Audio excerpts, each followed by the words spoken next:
Apa kabar pemirsa? Berjumpa lagi bersama saya Dadi Ramadan dalam Warta Parlamentaria. Kami sudah menyiapkan beragam informasi seputar kinerja dan kegiatan anggota DPR RI. Dan inilah Warta Parlamentaria selengkapnya.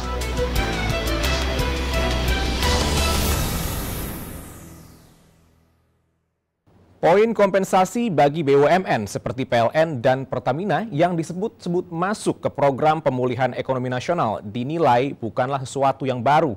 Sebab kompensasi tersebut pada dasarnya merupakan subsidi yang memang dibayarkan pemerintah kepada dua BUMN negeri itu tiap tahunnya. Hal tersebut dikemukakan oleh anggota Komisi 11 DPR RI, Ramson Siagian, dalam wawancara virtual. Ramson menilai seharusnya pemerintah tidak mengganti istilah subsidi energi menjadi kompensasi, mengingat hal tersebut akan menimbulkan kebingungan di publik. Ramson pun berpendapat Pertamina dan PLN pada dasarnya masih memiliki struktur keuangan yang kuat, dengan catatan pemerintah tetap membayarkan subsidi khususnya bagi kegiatan rumah tangga.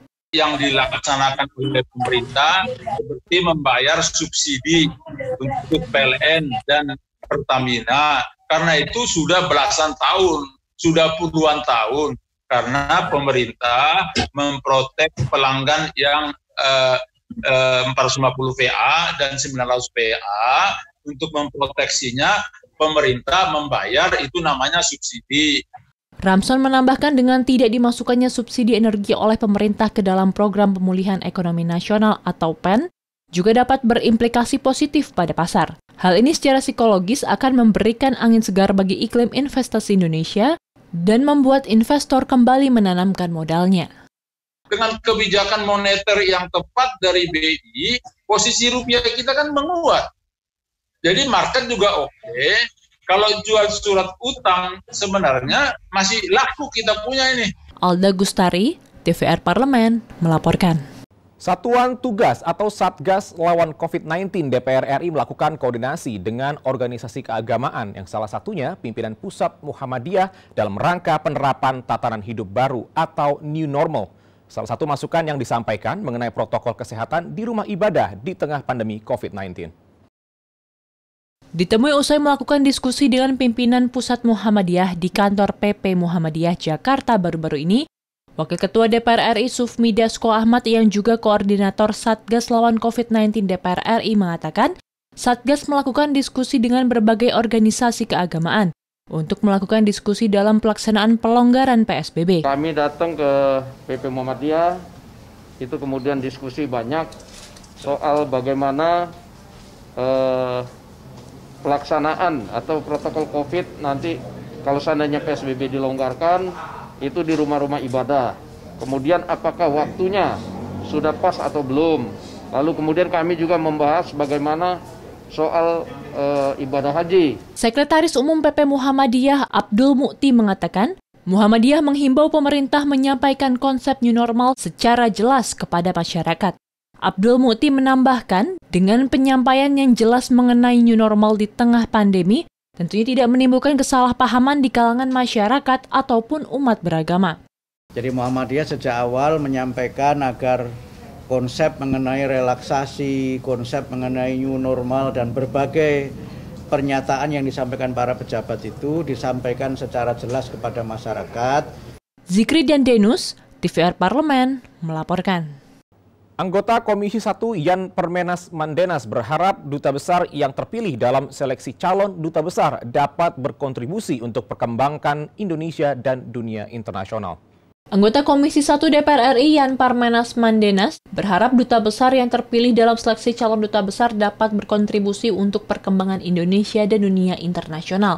Anggota Komisi 1 DPR RI Yan Permenas Mandenas mengatakan seluruh calon duta besar RI harus dapat merepresentasikan diri dalam uji kelayakan dan kepatutan di DPR RI. Menurut Yan, seluruh calon duta besar harus dapat memberi dampak positif bagi hubungan diplomatik, serta menjaga stabilitas politik, hukum, dan keamanan, sehingga memperkokoh perekonomian. Mereka tetap harus melakukan terobosan-terobosan baru dengan konsep yang baik untuk menjawab tantangan hari ini. Bahwa hari ini adalah Indonesia ini harus bersaing di bidang teknologi dan informasi. IT paling utama hari ini. Ya. Kemudian yang kedua adalah kita harus juga bisa mengembangkan produk-produk dalam negeri. Terutama kita kembangkan potensi kita dalam negeri untuk menjaga ketahanan pangan. Yan juga meminta Duta Besar RI yang saat ini sedang bertugas dapat berkomunikasi dengan gugus tugas percepatan penanganan COVID-19 dalam menginformasikan WNI di negara masing-masing. Karena WNI yang saat ini berada di luar negeri juga tetap harus mendapatkan perhatian dari pemerintah. Harapan kami ke depannya, Dubes-Dubes ini juga harus bersinergi dengan gugus tugas untuk memberikan informasi dan data terkait dengan perkembangan WNI kita yang di luar, ya, entah ada yang positif, yang meninggal, atau ada yang sembuh, atau ada yang dalam pengawasan pun juga harus diinformasikan kepada gugus tugas sehingga data yang dipublis di dalam negeri benar-benar data yang memang sudah mengcover WNI kita. Nadia Kanaya, TVR Parlemen, melaporkan. Jangan kemana-mana pemirsa, karena kami masih memiliki banyak informasi lain dalam Warta Parlamentaria. Di antaranya datang dari Setjen dan BK DPR RI siap laksanakan normal baru. Selengkapnya setelah jeda berikut.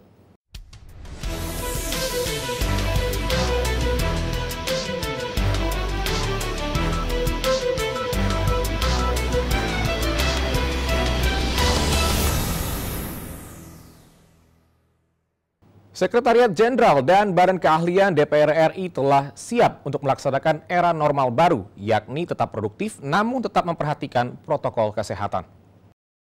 Demi usai acara webinar atau web seminar dengan tema penyelenggaraan pemerintahan di era normal baru, Sekretaris Jenderal DPR RI Indra Iskandar menyampaikan telah melakukan evaluasi terhadap perubahan pola kerja selama 2 bulan terakhir akibat pandemi COVID-19. Menurut Indra, berdasarkan evaluasi tersebut, Setjen dan BK DPR RI telah siap melaksanakan era normal baru sesuai dengan kebijakan yang dikeluarkan oleh pemerintah. 2 bulan kebelakang ini menyangkut beban kerja, menyangkut pola koordinasi, menyangkut teknis di lapangan. Nah, tentunya dari hasil evaluasi tersebut kami sudah menyiapkan beberapa skenario-skenario untuk mengatasi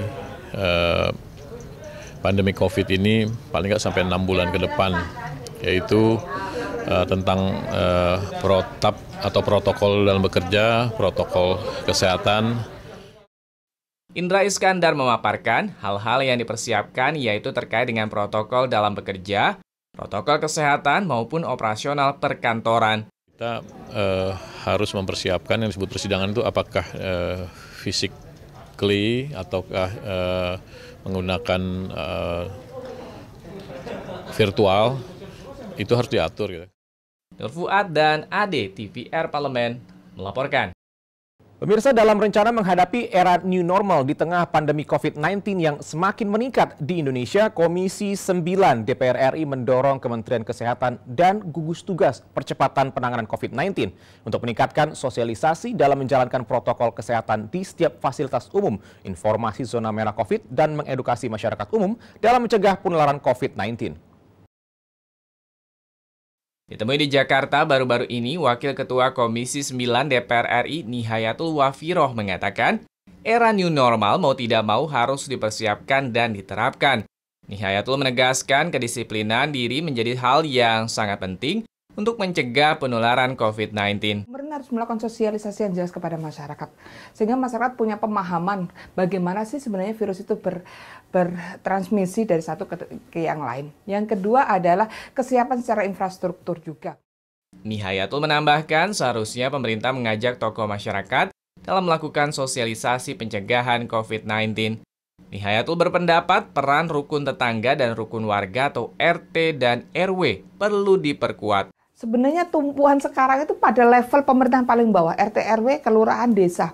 Kalau mereka punya pemahaman yang bagus, mereka juga memiliki kemampuan untuk melakukan sosialisasi kepada tokoh masyarakat, itu luar biasa. Sehingga namanya tenaga atau kelompok atau tim satgas atau gugus tingkat RT, tingkat desa itu sangat penting dilakukan karena mereka yang paling dekat.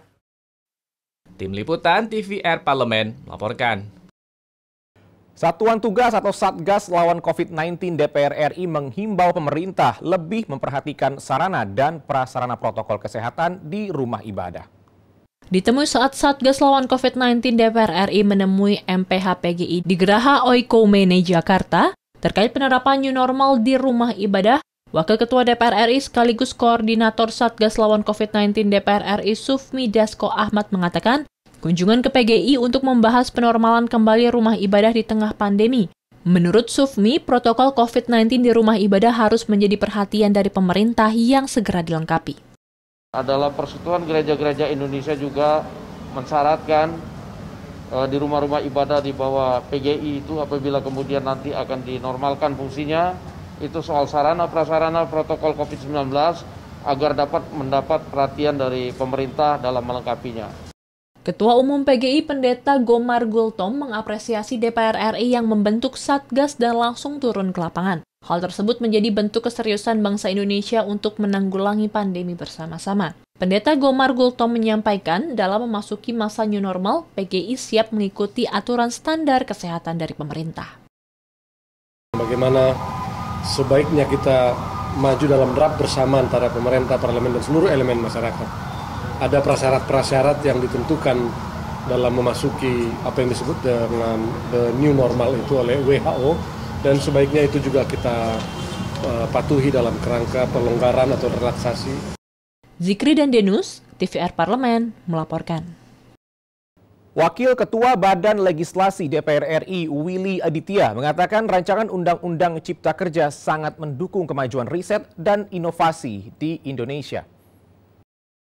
Ditemui usai rapat panja pembahasan daftar isian masalah atau DIM RUU Cipta Kerja secara virtual di gedung DPR RI Senayan, Jakarta baru-baru ini, Wakil Ketua Badan Legislasi DPR RI Willy Aditya menilai RUU Ciptaker perlu penyempurnaan, khususnya terkait bab yang membahas soal riset dan inovasi, mengingat dunia usaha bisa dikembangkan jika riset dan inovasi berkembang di Indonesia.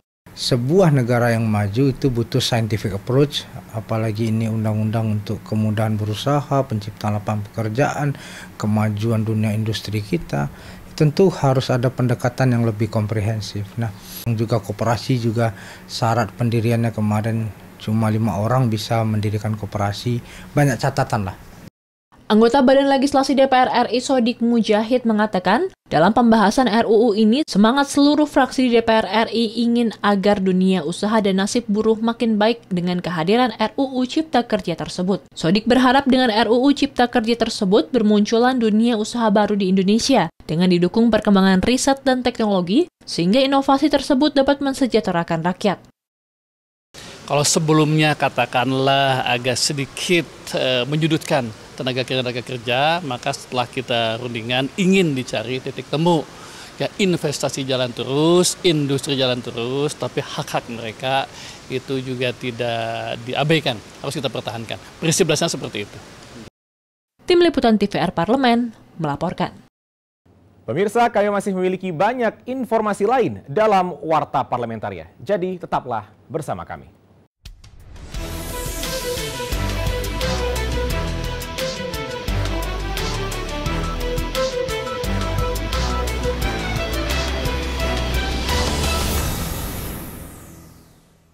Satuan Tugas atau Satgas Lawan COVID-19 DPR RI melakukan koordinasi dengan organisasi keagamaan yang salah satunya pengurus besar Nahdlatul Ulama atau PBNU dalam rangka untuk penerapan tatanan hidup baru atau new normal. Salah satu yang disampaikan adalah fasilitas pendukung protokol kesehatan di rumah ibadah dan juga pesantren. Wakil Ketua DPR RI Sufmi Dasko Ahmad di kantor PBNU Jakarta mengatakan banyak masukan yang diterima Satgas dari PBNU dan juga dari organisasi keagamaan yang lainnya. Pemerintah harus memberikan perhatian yang serius, terutama fasilitas pendukung protokol kesehatan di rumah ibadah dan di pesantren. Aturan-aturan yang ada itu tidak saling tumpang tindih dan gampang diterjemahkan kepada masyarakat yang paling bawah. Nah, kemudian penerapan new normal itu harus dipersiapkan juga dengan sangat hati-hati dengan persiapan yang matang. Terutama kemudian untuk masalah rumah ibadah dan pesantren. Sementara itu, Ketua PBNU Said Akil Siraj mengatakan, menghadapi tantangan ini pemerintah tidak boleh menganggap remeh. Pemerintah harus berkoordinasi dengan seluruh elemen masyarakat, seperti tokoh masyarakat dan pemuka agama. Dalam situasi pandemi COVID-19 ini, ada 2 permasalahan. Pertama, penyakit, dan yang kedua adalah dampak sosial. Harus rame-rame, ya pemerintahnya, ya kekuatan civil society, ya masyarakatnya, tokoh-tokoh masyarakat juga, demi cepatnya masalahnya terselesaikan. Karena sangat-sangat mengerikan yang kita harapkan. Zikri dan Denus, TVR Parlemen, laporkan.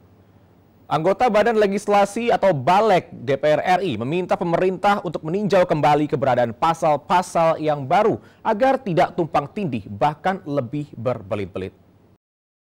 Dalam rapat Panjadim, rancangan Undang-Undang Omnibus Law Cipta Kerja ia membahas bab 5 terkait dengan kemudahan, perlindungan dan pemberdayaan UMKM dan perkoperasian. Di Gedung Nusantara 1 DPR RI Jakarta, Ali Taher menyampaikan pemerintah harus kembali pada semangat awal mengajukan Omnibus Law. Namun dalam pembahasan DIM bab 5 masih ditemui pasal baru yang berbelit-belit, khususnya mengenai perizinan UMKM. Datang UMKM, oke, UMKM dari mana, alamatnya di mana, usahanya apa, udah selesai. Nah, tinggal bagaimana yang dinilai itu adalah produknya. Kalau izinnya badan hukumnya nggak ada masalah, mestinya tidak ada masalah. Nah, sekarang ini badan hukumnya pun berbelit-belit. Ini kan persoalan bukan lagi penderhanaan, tetapi kembali pada zaman dulu. Senada dengan hal tersebut, anggota Balek DPR RI Hendrawan Supratikno menilai perwakilan pemerintah tidak memahami secara jelas undang-undang yang masih berlaku. Jika pemerintah masih lebih berpihak pada undang-undang dan peraturan-peraturan yang ada, pembahasan Omnibus Law justru akan berbelit-belit. Harus jelas, dalam Omnibus Law ini keberpihakan itu lebih empirik, lebih jelas, lebih nyata, parameter indikatornya lebih terukur. Sebab kalau tidak, kembali lagi ke persoalan lama. Padahal dalam undang-undang yang lama juga sudah jelas, hanya tidak bisa dijalankan. Itu sebabnya banyak yang menanyakan kendalanya apa. Nadia dan Koko, TVR Parlemen, melaporkan. Satgas lawan COVID-19 DPR RI berdiskusi dengan Konfederasi Serikat Pekerja Indonesia atau KSPI dalam rangka menyerap masukan terkait persiapan pelaksanaan tatanan hidup baru atau new normal dengan penerapan protokol kesehatan serta perlindungan terhadap pekerja. Wakil Ketua DPR RI Sufmi Dasko Ahmad yang juga koordinator Satgas lawan COVID-19 DPR RI mengatakan, Satgas DPR mendapatkan banyak masukan dari Serikat Buruh untuk memasuki penerapan new normal. Sufmi Dasko menambahkan new normal harus benar-benar siap dijalankan. Untuk itu Satgas DPR RI meminta masukan dari semua pihak untuk melengkapi agar didapatkan formula terbaik dengan menjalankan protokol kesehatan jelang new normal bagi para buruh. Penerapan tatanan hidup baru new normal itu harus benar siap. Jangan kemudian kita terapkan tapi sekedar seperti uji coba. Oleh karena itu kita meminta masukan dari semua pihak untuk melengkapi. Ketua Konfederasi Serikat Pekerja Indonesia atau KSPI Said Iqbal mengatakan, saat ini buruh masih belum mengerti mengenai rencana pemerintah dalam penerapan new normal. Said Iqbal menyatakan pada intinya buruh sepakat agar perekonomian tetap harus terjaga. Karena kami berharap DPR melalui Bang Dasko tadi pimpinan DPR menyampaikan pada pemerintah hati-hati menerapkan new normal. Karena istilah kita, masyarakat kita itu sekali dikasih kelonggaran itu biasanya akan bertindak lebih. Tetapi kami setuju bahwa ekonomi tetap harus dijaga, tumbuh. Maka kami mengusulkan melalui DPR tadi dan teman-teman media yaitu dibikin physical distancing terukur. Zikri Amin dan Yaserto Denus, TVR Parlemen melaporkan. Demikianlah beragam informasi seputar aktivitas DPR RI yang sudah kami susun dalam Warta Parlamentaria. Saya Dede Ramadan beserta kerabat kerja yang bertugas pamit undur diri. Terima kasih atas perhatian Anda dan sampai jumpa.